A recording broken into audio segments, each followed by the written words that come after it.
Ayan, hello! Hello sa ating lahat.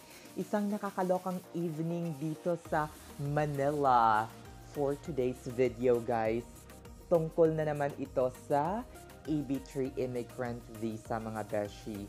Hindi ako magsasawang mag-motivate sa inyo, kausapin kayo about EB3 kahit paulit-ulit pa yung sasabihin ko sa inyo, mga beshi, reminders, motivation, or kung ano man. Kasi alam ko, sa ngayon, maraming nadidepress, maraming nangangailangan ng patnubay ng magulang, siya lang. Anyway, good evening sa inyong lahat. This is your Nurse Ken. Ayan, may pa-cleavage. Baka maban tayo sa Facebook. Sa YouTube dahil. At hindi na tayo i-monetize. Char! Para namang milyones yung kinikita ko, mga beshi. Alisin natin yung ano. Dito na lang. Ayan. Para medyo kita, para makita nyo, Conrad Manila. Di ba? Shalak. Yung mga basher kong napaka-seryoso for sure. Ibabash na naman ako na napakayabang, kung ano-ano yung sinasabi, dapat direct to the point na, mga beshi, ito yung style ko of vlogging. So kung ayaw ninyo sa style ko na ganito, please lang, 'di ba? Humanap kayo ng ibang video. Hindi ko naman sa ipinagtatabuyan kayo, pero I think maraming mga vlogger or maraming mga tao ang nagba-vlog about their life, about their journey, about their life as a US nurse. Hindi lang ako. So marami kayong option. Kung ayaw ninyo akong panoorin, okay lang yun. You can skip my videos. Hindi nyo na kailangang i-comment like, hindi ako magaling na vlogger or isa akong napakawalang kwentang vlogger. Hindi nyo na kailangan tapos sasabihin nyo, okay, I will block this video anyway. Hindi nyo na kailangan ipamukha yun sa akin.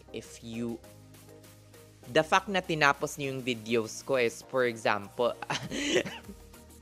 the fact na sinapos niyo yung videos, for sure, interesado kayo sa mga sinasabi ko. Char!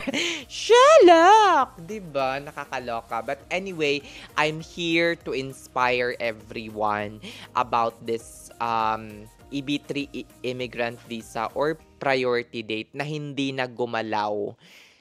Diba? Ang daming mga nagtatanong, may mga subscribers akong nawawalan din ng pag-asa, may mga nagko-comment sa videos ko na first day of orientation nila. Well, thank you so much. At least, nakarating ka ng Amerika. Okay?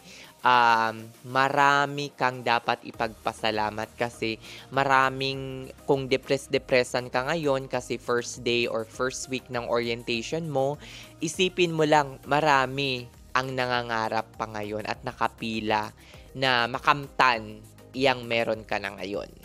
'Di ba? Meron ka ng green card or nandito ka na sa US, nagaantay ka na lang ng green card. Yung iba na nasa hulihan mo ay nagaantay pa ng priority date o kaya nagaantay ng interview date or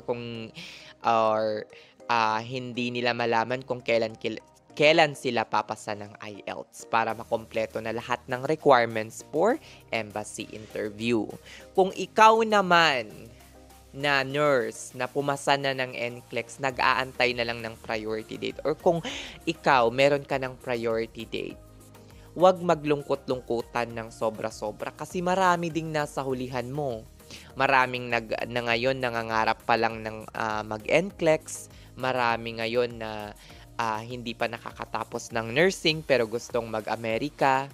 Maraming tao na yung advance mo or yung agwat mo in terms of level is years and years and years. So, dapat hindi mo ikumpara yung sarili mo sa mga ibang tao.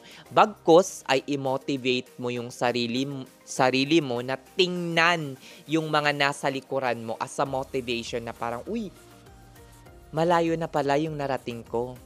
Or, ito pa pala yung aabutin ko. 'Di ba? Dapat abutin mo ako. Char! Sherlock! Sherlock, baka ano na naman ako, 'di ba? 'Di ba? 'Di ba? Pangarapin mo naman yung buhay ko ngayon. Char! Naku, dayang dami na namang mabash sa akin. Sherlock, syempre, 'di ba? Ako mismo, I'm always grateful. Nahihirapan ako almost every day sa trabaho ko. Pero ang iniisip ko parati, anong gusto mo? Yung walang trabaho. Nandito ka sa Pinas. 'Di ba? RN ka, kumikita ka ng 1,000. Naranasan kong mag-company nurse 1K, 8 hours. 'Di ba? $20, less than $20 OMG. Ayoko nang bumalik sa ganong stage, mga beshi. So, I am always grateful and feeling inspired as well na abutin yung mga nasa taas ko. Hindi para ilaglag sila. 'Di ba? Feeling inspired na abutin yung mga nasa taas ko, and at the same time, feeling grateful kasi marami ding nasa hulihan ko na nangangarap na mapunta sa kalagayan ko. So, ano tong tawag na to? We have our own timeline. So, wag nating ikumpara yung sarili natin sa iba. Wag nating pangunahan yung Diyos na kung ano yung nakaplano or plano niya para sa atin. Wag nating pangunahan, 'di ba? Yes, you might be able to like perceive or predict what's gonna happen in the future, but that is only a prediction. Okay, it is not 100% guaranteed that what you think of what the future will be right now will happen. Okay?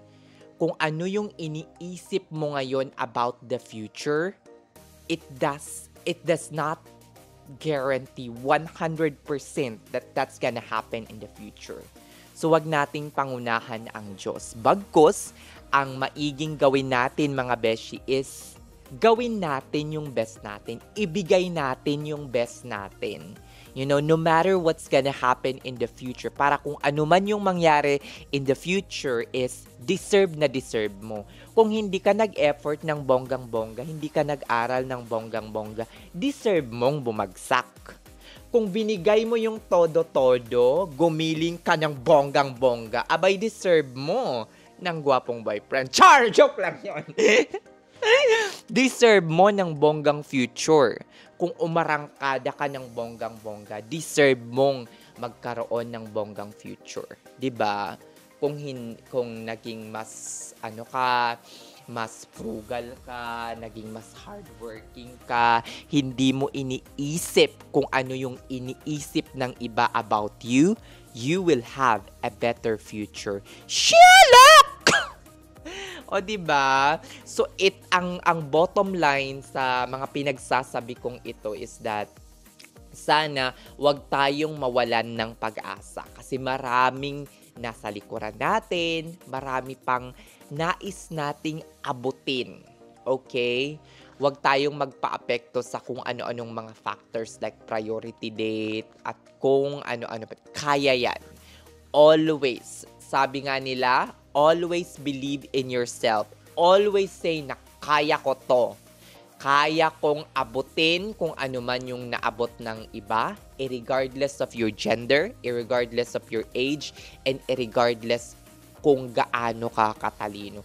Kasi it doesn't guarantee na sobrang talino mo or sobrang smart mo is you will be successful in life.